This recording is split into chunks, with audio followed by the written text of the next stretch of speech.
Je sais pas si vous avez remarqué, mais être drôle, c'est pas ce que je sais faire de mieux. Mais lui, si.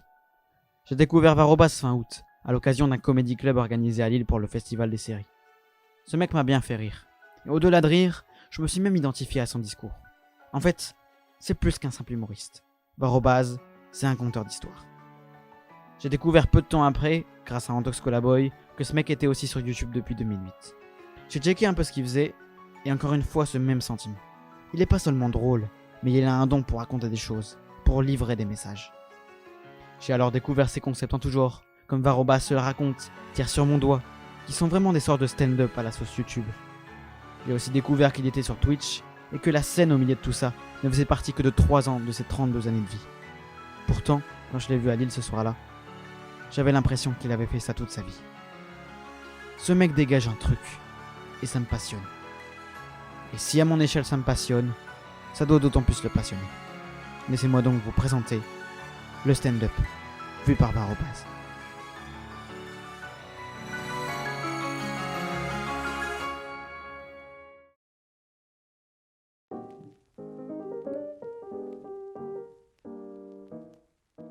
Ah, le stand-up, bon, en vrai, il n'y a pas de règles. Il y aurait 1 milliard de gens qui pourraient te donner des règles et qui seront toutes vraies, en fait. Tu sais, il n'y a pas de règles.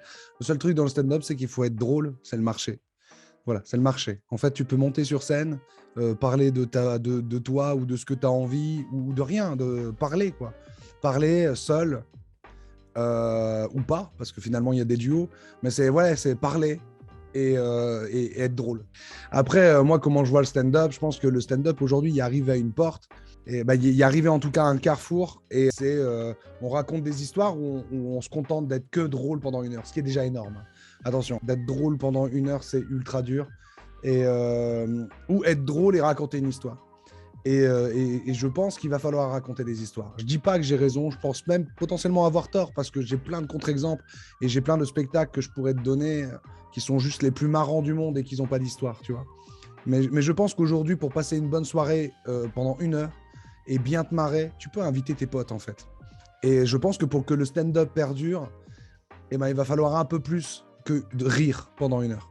Et donc, je pense qu'il faut raconter des histoires. En tout cas, c'est ma croyance et c'est ça qui me motive, en tout cas, à écrire des histoires. Et je sais pas, moi, si je suis vraiment marrant. Alors, j'ai bien vu des lol et des MDR dans les commentaires, mais moi-même m'est arrivé d'ajouter un XPTDR sous une vidéo qui m'avait même pas fait souffler du nez.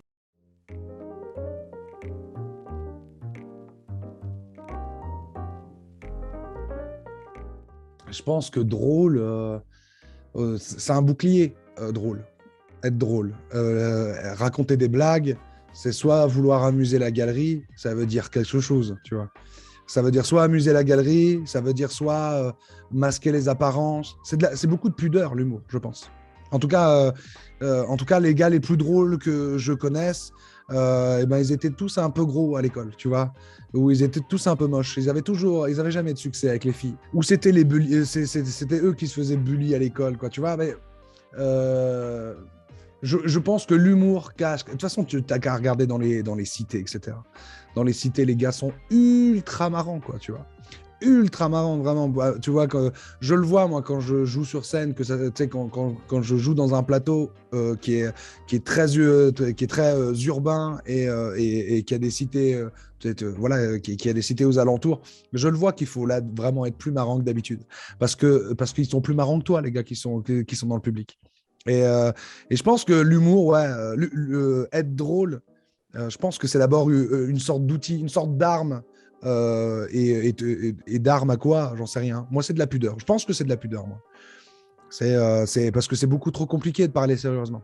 Donc, autant faire des blagues.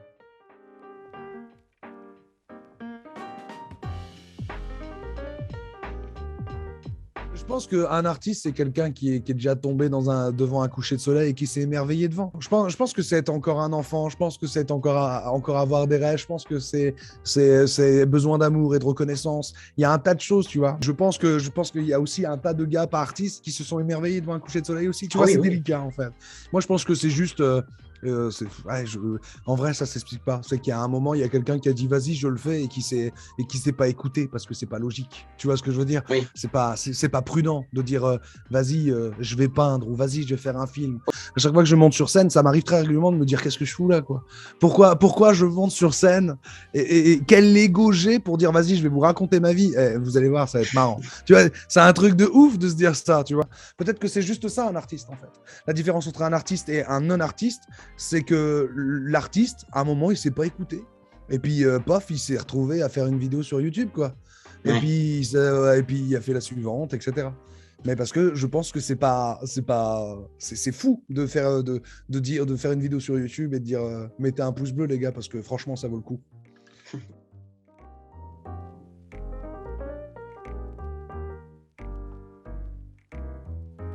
Bah, en vrai, le début, c'est la culture de la vanne qu'on a vraiment en famille. On a vraiment, en fait, j'ai 4 frères, on est 5. Ouais.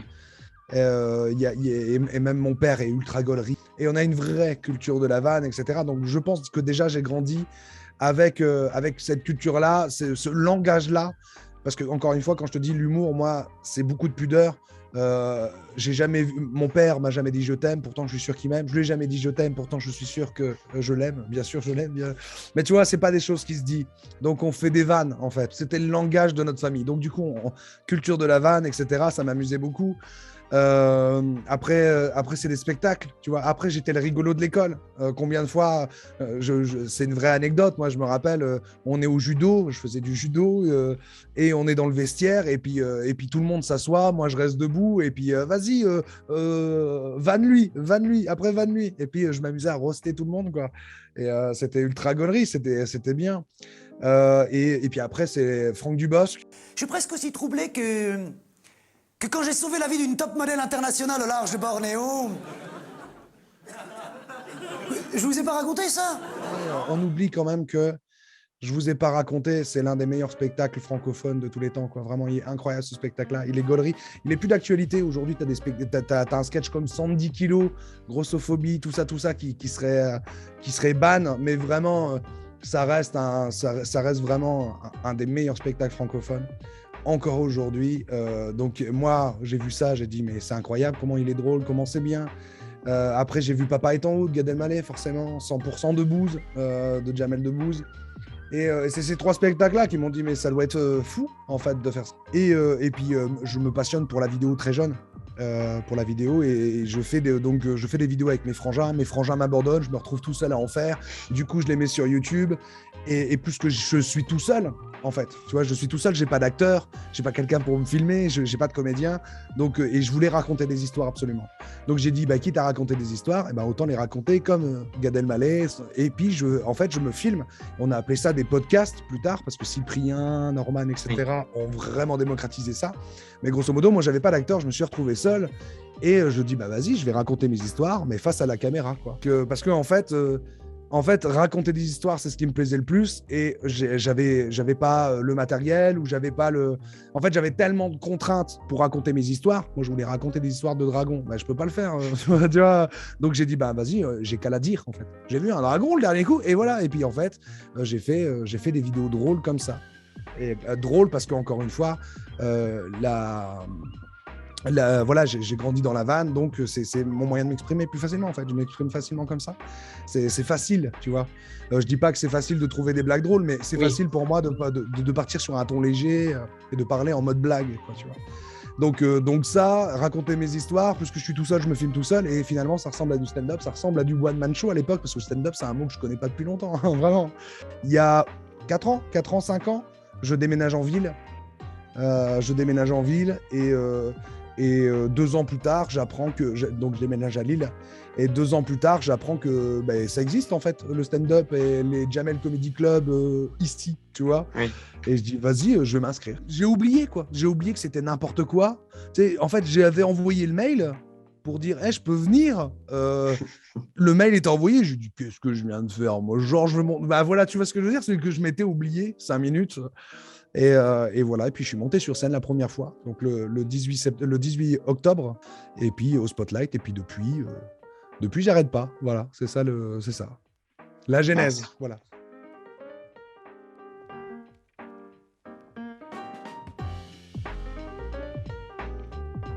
en vrai, je suis encore l'adolescent de 15 ans. Vraiment, hein. Je suis encore l'adolescent de 15 ans qui se regarde. Tu vois ce que je veux dire? Ça veut dire que là, j'ai joué mon spectacle là, en Belgique il y a vendredi dernier. Et c'est juste... il n'y a pas de avant et d'après. C'est juste mon moi de 15 ans qui me regarde et qui dit t'es stylé, tu vois, vraiment, en vrai. Je te dis, il n'y a pas de différence. C'est juste que je suis en train de réaliser... je suis en plein dedans, en fait. Je suis en plein dans la réal. Je suis témoin de la réalisation de mon rêve. Tu vois, j'ai l'impression d'être spectateur, tu vois, de ça. C'est ça. C'est qu'à chaque fois que je termine un spectacle, à chaque fois que ça applaudit, à chaque fois que ça rigole bien, à chaque fois que j'ai des bons retours, je me dis, putain, ça y est, on y arrive, tu vois. C'est on va y arriver. Tu vois, c'est même pas on va y arriver. C'est tu vas y arriver. Et je parle à mon moi, tu vois. Oui. Ça veut dire que, en fait, ça veut dire que c'est bon, moi. J'ai réalisé mon rêve, là. Et donc là, on continue de rêver, en fait, tout simplement. C'est juste ça que je fais. Et en fait, je suis toujours ce gamin de 15 ans et dans un corps d'un gars de 32 ans. Et je regarde un peu ma vie.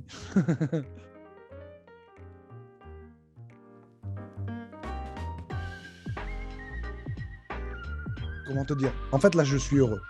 Tu vois ce que je veux dire? Je suis heureux, j'en veux pas plus. Voilà. En tout cas, j'en veux pas plus, mais pourquoi pas en fait? En fait, j'en veux pas plus dans le sens où aujourd'hui, grâce à ma micro-entreprise, alors je gagne pas des milliers des cents, voilà, clairement, mais grâce à ma micro-entreprise, aujourd'hui, je sais payer mon loyer. Ce matin, je me suis levé, j'ai écrit, j'ai monté des vidéos, j'ai joué ce soir, j'ai fait des blagues, ça s'est bien passé. Je vis ma meilleure vie aujourd'hui, tu vois ce que je veux dire, vraiment. Maintenant, c'est plus des buts, c'est en fait, j'ai à cœur d'être une meilleure version de moi-même tous les jours. Donc ça veut dire que aujourd'hui, je suis très content de mon stand-up, mais on va essayer d'être plus drôle. On va essayer d'être plus drôle. On va essayer de faire un spectacle encore meilleur, un spectacle qui me dépasse, tu vois, qui me bluffe moi-même. J'adorerais, c'est impossible, mais j'adorerais, tu vois. Vraiment, j'adorais devenir une meilleure version de moi, mais c'est parce que j'aime trop ce que je fais. C'est finalement, j'adore l'humour. Imagine, je suis le meilleur. J'y arriverai pas, tu vois ce que je veux dire? Mais imagine, je suis le meilleur. Donc en fait, fatalement, comment devenir meilleur en humour? Eh ben écoute, le seul truc, je sais pas comment devenir meilleur en humour. Il faut juste essayer de faire plein de blagues. Et le seul moyen que tu te dises que je suis plus marrant qu'avant, c'est que tu as des plus gros rires. Tu remplis mieux tes salles. Tu fais des plus grosses salles. Donc le but aujourd'hui, c'est d'être vraiment meilleur qu'aujourd'hui. Et demain et après-demain, tu vois. Donc je vais te dire, faire une tournée des Zéniths, c'est trop haut. J'y arriverai jamais. Mais franchement, je le vise. Mais je le vise parce que remplir des Zéniths, ça veut pas dire la gloire, la fortune et l'argent. Ça veut dire que même si je prends, tu vois, franchement je prends. Mais ça veut dire aussi, putain, je suis vraiment gaulerie en fait. Ouais. Donc voilà, c'est juste ça. Là, tu vois, je sors des vidéos sur YouTube. J'ai sorti une nouvelle émission qui s'appelle le Varobas Comedy Club. Franchement, ça schémare pas. Ouais, ça schémare pas, tu vois. Mais franchement, j'adore ce truc. Vraiment, j'adore Varobas Comedy Club. Mais de ouf. Je suis trop content de Varobas Comedy Club. Je trouve que c'est trop bien, c'est trop marrant. Je lui laisse 20 épisodes dans la vue et à la 15e, je réfléchis pour un autre concept si ça schémare toujours pas. Oui. Mais si je change de concept, ça va être triste. Tu vois, je vais dire, ah putain, c'est dommage que j'ai pas su mettre tout le monde d'accord dessus parce que moi, je trouve ça trop marrant. Donc voilà, c'est juste ça. Les buts, c'est d'écrire des meilleures blagues. Tout simplement. Ouais.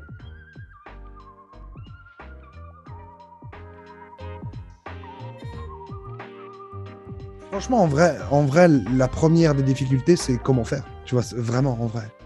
C'est comment faire. C'est à qui il faut s'adresser pour essayer de monter sur scène. C'est la première difficulté, c'est est-ce que j'ai envie?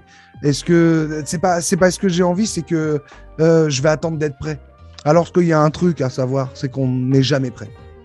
En fait, moi, j'ai eu un problème dans la création très longtemps. C'est que j'attendais d'être prêt, sans savoir qu'on ne l'était jamais, et je surestimais mes idées. Donc le problème, quand on n'est jamais prêt et qu'on surestime ses idées, ça veut dire qu'on attend d'avoir la meilleure idée de tous les temps. Et le temps qu'on attend, qu'on arrive à être prêt, ou penser qu'on l'est, et ben l'idée, tout de suite, automatiquement, on la trouve nulle. Tu vois ce que je veux dire? Parce qu'on l'a trop surestimée, puis finalement, non, je peux avoir une meilleure idée que ça. Et on retarde, et on retarde, et on retarde, et on retarde. Donc, la difficulté, ça a été moi, en fait. La difficulté, ça a été moi. C'était juste me dire, écoute, je serai jamais prêt. Ma première scène ouverte, je vais pas être drôle. C'est certain, je vais pas être drôle. Mais voilà, en fait, la difficulté, c'était juste de se sortir les doigts. Excuse-moi de l'expression, elle est dégueulasse. Mais c'était juste de se lancer. La première difficulté, c'était de se lancer. La deuxième difficulté, c'est où se lancer? Comment se lancer? Alors, ce qui s'avère que vraiment, dès que tu te renseignes un tout petit peu, tu vois, ça se trouve très facilement, tu vois, une recherche Google, etc. Et voilà, ouais, non, la vraie difficulté, c'était de trouver le courage et puis avoir le cran de le faire, ou en tout cas la non-réflexion de le faire, tu vois ce que je veux dire? Il y a un moment, il faut se lancer. Il y a un truc vraiment, c'est qu'on n'est jamais prêt.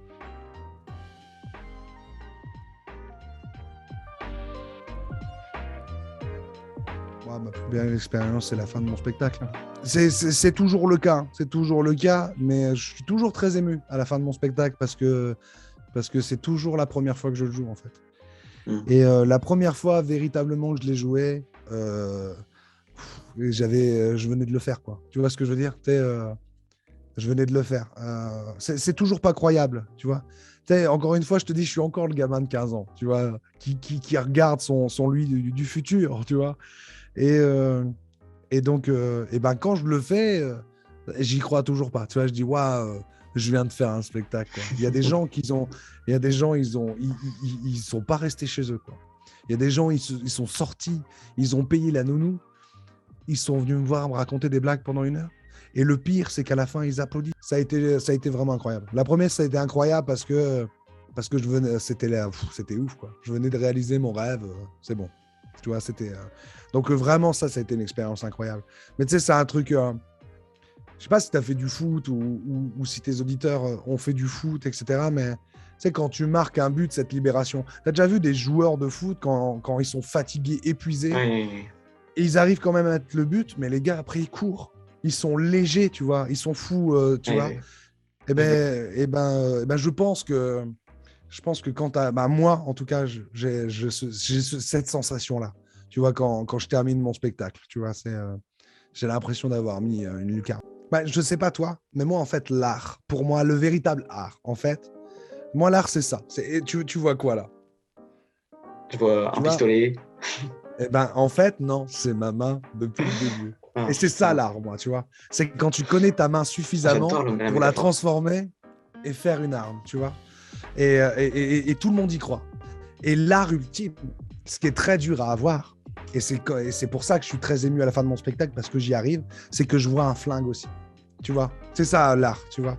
C'est que j'arrive, en fait, mon spectacle est écrit, il est ficelé, il est rodé. Ça veut dire que tous mes 10 minutes, je les ai train, mais à la fin, je me fais avoir. Alors que mon spectacle, je connais toutes les ficelles. Tu sais, je connais que, tu vois, oui, je t'avais dit ça au début, c'est pour qu'à la fin, tu t'en rappelles. Tu sais, je connais toutes les ficelles, toutes les mécaniques. Et malgré tout, putain, je vois un vrai pistolet, quoi.